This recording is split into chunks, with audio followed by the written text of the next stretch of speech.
তুমি কি জানো, কেউ যদি তোমার দিকে তাকিয়ে হঠাৎ চুপ হয়ে যায়, তাহলে মস্তিষ্ক সবচেয়ে আগে কি ভাবে?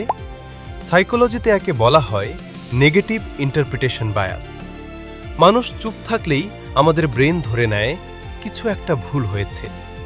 এই কারণেই কাউকে মেসেজ দিয়ে রিপ্লাই না পেলে আমরা অজান্তেই ভয়ঙ্কর সব চিন্তা করতে শুরু করি।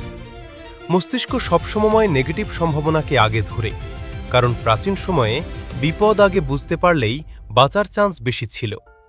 কিন্তু মজার সত্যটা হলো ৯০% সময়ই তুমি যেটা ভাবছ আসলে সেটা সত্য না।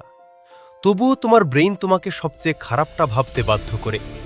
তাই পরের বার কেউ চুপ থাকলে নিজেকে প্রশ্ন করো, এটা কি সত্য নাকি শুধু আমার মস্তিষ্কের খেলা? এই ফ্যাক্টটা যদি মাথার ভেতর ঘুরতে থাকে, একটা লাইক দাও, আর এমন আরও ডার্ক সাইকোলজি জানতে সাবস্ক্রাইব করো।